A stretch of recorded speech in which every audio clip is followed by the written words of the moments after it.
And we need every second to educate ourselves today. So happy Valentine's Day, everyone. We're very pleased that you took a Saturday morning to come. We are most appreciative of the interest in short-term rentals, which a subcommittee of the INC Zoning and Planning Committee initially presented in December 2014. All panel members, as well as INC, appreciate that you, as residents, are concerned with the potential impact to Denver's neighborhoods, as well as any potential ordinance or changes to the 2010 zoning code, which could or may affect you and your family, and which may or may not occur. Panel members today we're very pleased to have such a distinguished panel. Mary Beth Sussman is a Denver City Council person. Mary Beth is charged with the responsibility of chairing the Sharing Economy Task Force. Clark Stevens. Clark, would you like to stand up so they can see you? Mr. Stevens is the Airbnb Global Head of Strategic Safety Initiatives. Kyle, would you like to stand, please? Kyle Dalton is a senior city planner with Community Planning and Development in Denver. Abe Bart, he is also a senior city planner, Community Planning and Development in Denver. And my name is Margie Valdez. I'm the co-chair of the INC Zoning and Planning Committee. Each panel member will make a brief opening. We're done. We will get to that. I'm not. Yeah. I'm just sitting here. Each panel member will make a brief opening statement, which we hope will facilitate the conversation regarding this important topic.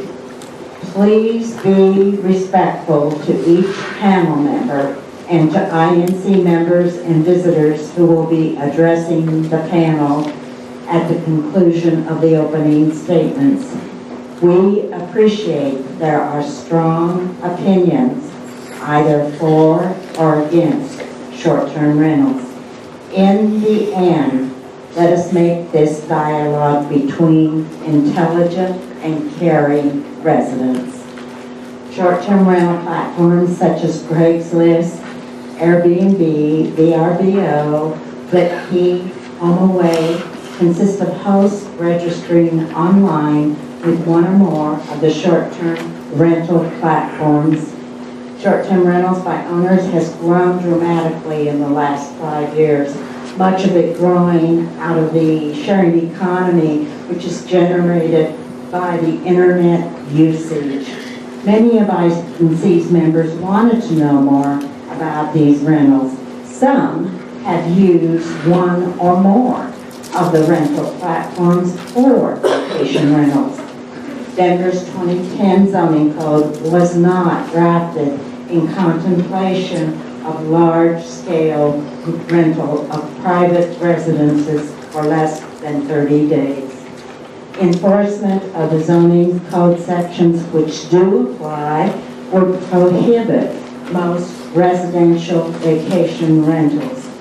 On Tuesday of this week, the Board of Adjustment issued cease and desist orders to discontinue all rental use of the property for 2 hosts who had purchased residential property in Denver during 2014 and thereafter, which had advertised short-term rental occupancy. Investors, whether out of state or in state, that purchase residential property for short-term rentals destroy the fabric and integrity of residential neighbors and seriously deplete the amount of affordable rentals available for Denver residents as well as its workers. Copies of the orders are located on the table to my left. At our Zoning and Planning Committee meeting in December to address this issue, some members expressed a fairness issue. The research which the subcommittee undertook was exhaustive And in fairness to the subcommittee, dedicated. For the most part, we began with no preconceived ideas or thoughts. However, after researching the issue, it became clear there were no easy answers. There's no easy solutions to the potential impact short-term rentals could have on Denver's residential neighborhoods. It is with honest intentions that we scheduled this forum to examine the issues and engage in dialogue to provide suggestions for the path forward. We do not want for Denver to experience the Portland series of events where Portland approved short-term rentals and subsequently amended its ordinance when the short-term rental platforms refused to provide the addresses and contact information for their hosts. A video of that Portland Commission hearing is posted on the Zoning and Planning website. This information, why is it important for us to have Denver? Why is it important for Denver to have the contact information and the addresses? This information is critical for regulatory, life safety issues, and enforcement. Why is it important to Denver? Thursday night, a shooting occurred at a short-term rental property. This impacts the nearby neighbors and their families. This is just one example of life safety issues. Litigation has ensued in San Francisco, New York City, and may well be needed in Portland. We're having an issue here with this. A ballot initiative is in the works in San Francisco to overturn the legislation approved by the Board of Supervisors. HomeAway has sued Airbnb. If short-term rental operators will not disclose the addresses and contact information for its hosts, it invites litigation for years to come. We hope this will not occur in Denver. If short-term rentals are ultimately provided by either ordinance or amendment of the zoning code in Denver, it is our sincere hope that they could serve as models for every community and city in the United States. And with that, I'm going to, Mary Beth Sussman will make a comment. Thank you. I'll stand up so you can see me. Thank you very much, Margie. That was an excellent overview of where we are. Excellent. And I want to thank ISC for being a great partner in this. This is our second such forum, and it is exactly what I hoped would happen. We can't overstate enough how complicated this issue is, and of course it's not just about rentals, it's also about shared cars and shared parking lots, and believe it or not, I don't know if it's mythological, they now have Airbnb. Have you heard of this? No. Where people will offer you to use a bathroom. If you are in a place where you don't know where there might be one, you can call. I think someone's making it up. Still, it's a good story, right? So we're just tackling the, my task force for now is just tackling the short-term rentals, because it all by itself has a whole host of things to, no pun intended, a whole host of things to think about. It is my intention to do things like this, to get your input, to get your feeling about it. I think INC has become very familiar with all the issues that are around it, and I think many of the members are pretty up on the different states, or the different cities that have created zoning that allows it or doesn't allow it. They're pretty up on our zoning that does not allow short-term rentals.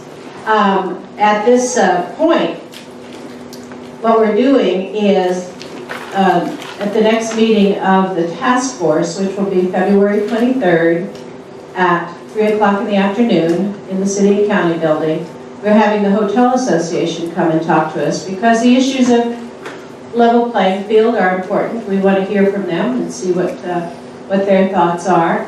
I have asked planning and zoning to create, if we were going to do this, we're in the process of creating this and vetting it through the attorneys, of creating some kind of sort of straw man ordinance. Once we have something like that, what I intend to do is take it around to neighborhood associations like this. What do you think? It's easier sometimes to see something written down in paper, to see, this isn't going to work, or that isn't going to work, or we don't like the whole thing. I do look upon the neighborhood associations and INC as partners in this because it's an important issue in our city, and it's a phenomenon that we need to address thoughtfully and with good data and try to understand what it means. So with that, I will turn it over to our esteemed planners. Thank you, Councilwoman Sussman. Hopefully it's okay if I just stay sitting. I'm 6'4", so I'll level the playing field. Oh, sorry about that. So,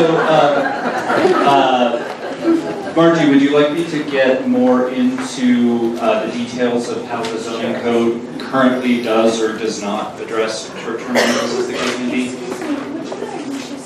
My name is Abe Barge. I'm with the City of Denver. I'm a planner with the Department of Community Planning and Development.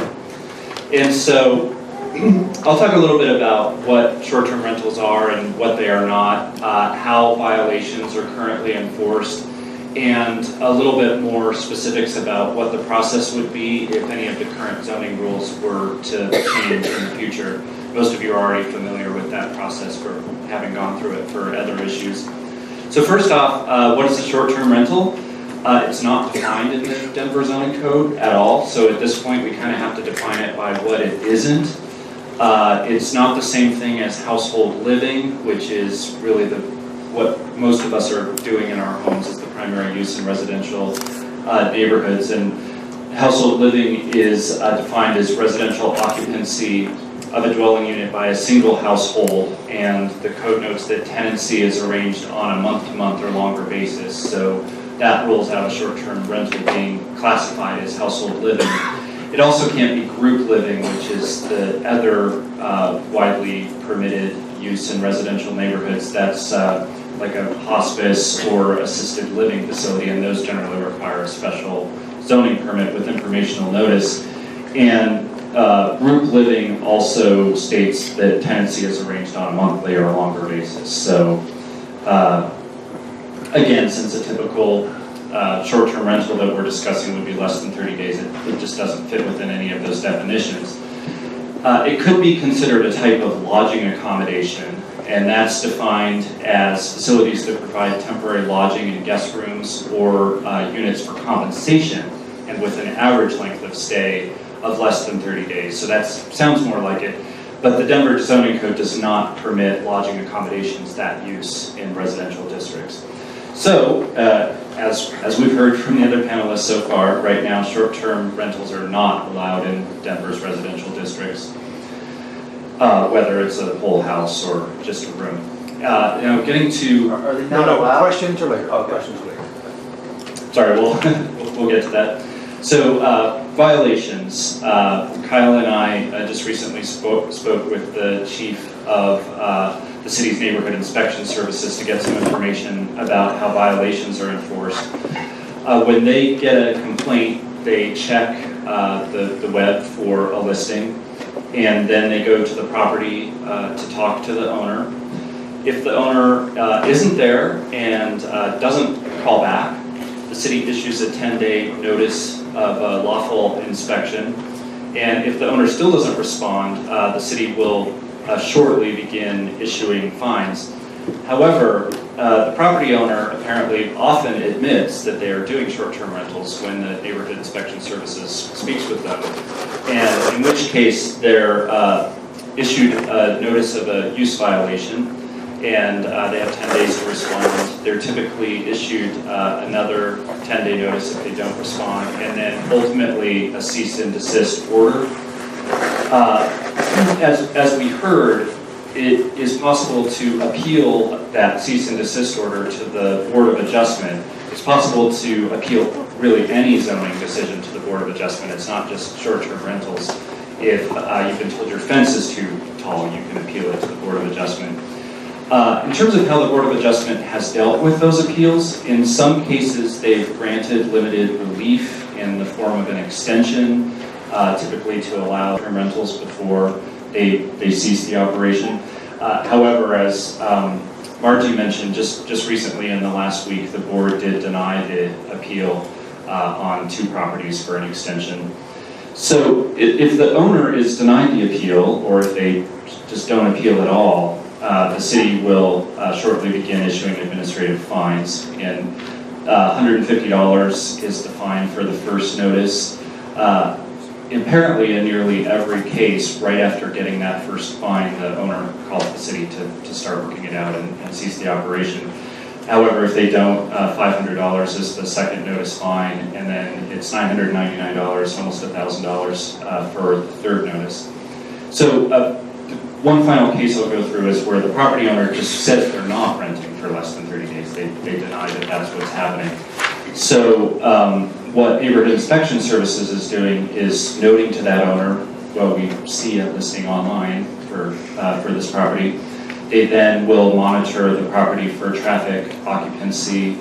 They'll look for different vehicles and out-of-state plates. When they see that going on, they'll knock on the door and ask the tenants about the length of occupancy. And all of that may ultimately result in the Neighborhood Inspection Services taking some of the other actions I talked about. So that's where things stand right now. Short-term rentals are not allowed in residential neighborhoods, and that is enforced. I mentioned that the code can change, and let me just give you just an overview of what that process looks like. It's called a text amendment to the zoning code, and city council or city staff can initiate the amendment. Sometimes residents will propose an amendment and get support from a city council person to go forward. The potential amendment, at least in conceptual form, goes to INC's Zoning and Planning Committee first, and then the next step is a public review draft is published, and it is oftentimes revised based on comments that have been received already. Then it goes to the planning board for a public hearing, and the planning board makes a review and recommendation to city council. And then finally, city council has a public hearing and makes a final decision of whether to adopt the text amendment or not adopt the text amendment. So we're interested in hearing from you regarding the current state of short-term rental regulations, and we'll pass that feedback along, and of course Councilwoman Sussman will pass that feedback along to the Sharing Economy Task Force as well. So I'll pass it along here. Well, as Margie said, my name is Kyle Dalton. I'm a senior city planner with the Department of Community Planning and Development. And I want to first thank Margie and thanks to INC for having the department here to talk about the current zoning and to talk about how short-term rentals are regulated currently in the city. As Councilwoman Sussman mentioned, we have been asked to support the Sharing Economy Task Force as they provide policy direction and what might change regarding zoning.